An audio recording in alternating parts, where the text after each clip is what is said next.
I'm sure we're all familiar with Matthew 5, verse 39. If someone violate our right cheek, we got to turn the left cheek. I'm going to let her speak and tell the whole story before I get into that, all right? On Wednesday, August 23rd, during a disagreement, the HR manager at my job, a guy, punched me on my face. Oh, love. Look how skinny that young woman is. And a grown man punched on her face. A grown man, her manager, her boss, punched on her face. Let's just keep watching. After he punched me and I was screaming, trying to get out of his office, he pushed me down on the couch, telling me that I needed to sit down.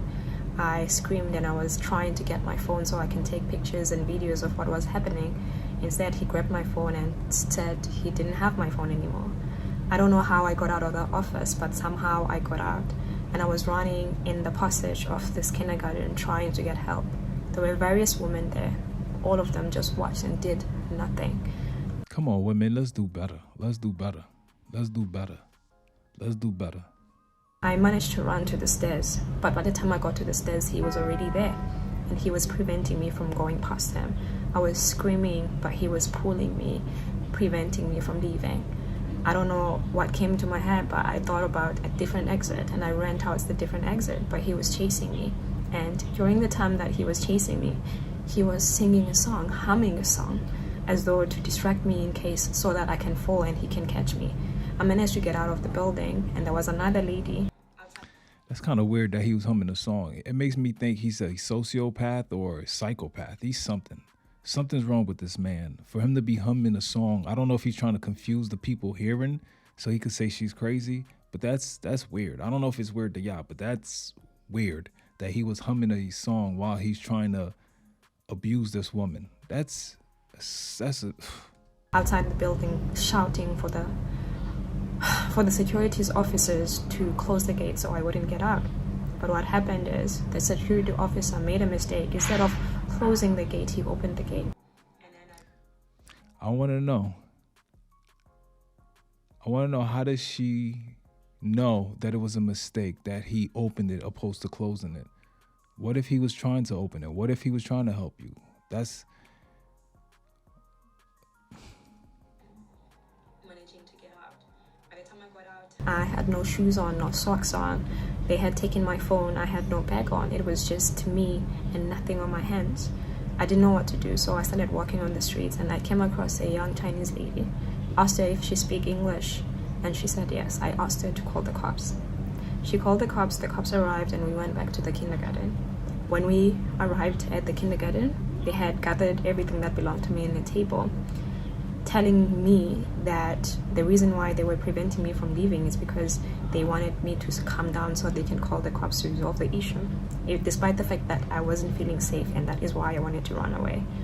Then the guy who had punched me told the cops that he did not punch me, that I hit my eye on the couch. I asked them to release the CCTV footage of the building while I was running, and they said they don't have it. We went to the police station. At the police station, the vice principal who saw everything happen said that she didn't see anything, and that when this guy might have hit me, she was on the phone, so she didn't see anything. Of course she's going to say that. She does not know you. 1, 2, you're black, she's Asian. And I'm not saying she's racist. I'm just saying she may not feel like she has that connection with you. And you're bald-headed. I know that may sound like that shouldn't matter, but you're bald-headed. So she may look at you like she's not even worth it. She want to keep her job. So, but really? Like your job matters more than helping a fellow woman, a fellow human being? This guy is abusing people and you're cool with that. Like, I just don't understand people. Like, he sat there, abused her, and I'm not saying allegedly. He sat there and abused her, and they're just cool with it. The women are just, I didn't see anything. What's up with y'all? Like, what's wrong with y'all? When I arrived there, the cops basically told me that my visa is expiring next week, and I do not have proof that this guy has hit me, and therefore I needed to settle. I mean, what else can they do? Honestly, what can they do? In America, he'd have got locked up. He'd have got locked up for at least a day, but he would have gotten back out. But, you know, People love to say America this, America that. America's racist. They're terrible. All right. This happened in, what, South Korea? I'm from South Africa. I'm currently based in Shanghai, China. And I work as a kindergarten teacher. Come on. This didn't happen in America. She's abused in another country. And that's how it happens. But it is what it is. Feeling like I didn't have a choice, I ended up settling for compensation. You could tell you see her face? She felt like she had no choice. I was in a similar situation where I have a charge, and the way my lawyer was acting, I felt like I had to settle. I felt like he was going to try to make me suffer if I didn't settle. And it's like, you know what? I even sat there. He said, I'll word it in a way where you don't have to lie on the stand. I'll have you word it in a way where what you're saying is truthful. And it's like, I know what she's going through, because she feels like the fact that I settled, people won't believe me, and that's fine. But it's the trauma that she experienced. She's not going to feel comfortable in a room with a man. Like, that destroyed her, whether anyone want to believe it or not. She's destroyed. She will not feel comfortable, and it's not just an Asian man. She will not feel comfortable in a room with a man. That's just how that's going to go. And it's like other women are there, and they just like, oh, we didn't see it. And she may not even appreciate Asians at all anymore. That's crazy. I'm making this video because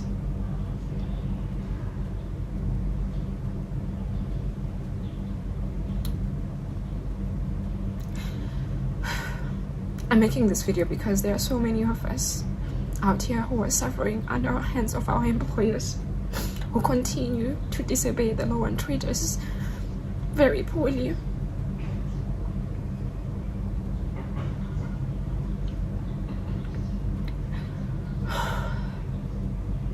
And I'm also making this video because I feel very powerless in this situation.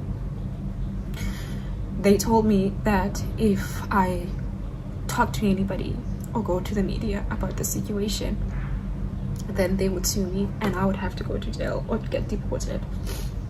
They also threatened to put me on some teachers' blacklist in China so that I would never get a job in China.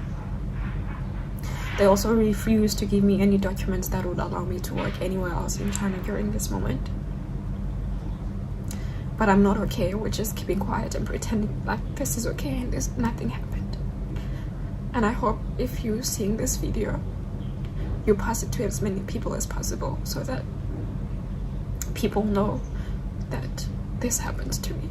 Here's the thing. I understand Matthew 5:39. I get it. I understand. Turn the other cheek. But I wasn't violated. I wasn't the one that was disrespected. So I'll deal with the other verses that say we must defend people in those situations. And I'll say this. Asian men are not the only ones abusing women. They're not. Men abuse women. That's just something that happened. Men abuse women. But I'll say this. If I see, you see me? Make sure you see me. If I see a man abuse a woman in front of me, I'm going to cripple you. I just want to make sure that man understand. I will cripple you. My job will be to grab you and slam you on your shoulders so you can feel it every time you're lying down. You feel that pain. I will try to break your leg if I can. I will try to break your arm. I will try to cripple you however I can if that's what you're doing in front of me. Because you're not just disrespecting her, you're disrespecting me too. You think I'm one of those bozos that's going to sit there and not defend a woman. So I'm telling you, if I see that, I will cripple you. And that's going to be in the name of God. I'm going to do it. I'm going to cripple you in the name of God so you can walk with that. It's just weird, though, how Asian men seem like they're the ones that abuse women in the workplace. Like, that's okay. And nobody's going to say anything to them because we feel like we're slaves. We need a job. So therefore, we're going to let them do whatever they need to do, whatever they want to do. Really? Come on, man. Like, this is pathetic that she had to go through this. And I know she's feeling that trauma. I know she's feeling that pain. But it's okay. Why? Because she's not a man. Because she's black. Come on. That's this. I just want to know. Anybody answer this. And it is about race. It is about race. I'm black, so I feel it different. If that was a white girl, would that happen? Would they just like, oh, let's just hush it in another country? They would have just hushed it? Let me know how y'all feel. I get it. Some people's gonna say it's not about race. Some people's gonna say I'm race baiting. Some people's gonna say all those negatives. And it's easy to say when you're not that race and you're not the one that's understanding what she's going through. When you're not the one that understand, that could be a loved one of yours going through that. When you see that person, you can identify with it. When you have kids, you understand, dag, if I don't say anything, my kids may and will probably go through that. So it's just dirty and disgusting. Like I'm saying, it's hard. It is. I know a lot of you Asian people, I'll say most of you are amazing people, but it just seems very funny how this is allowed. And I don't get how that's allowed. I don't get it. I don't get it. God help these people.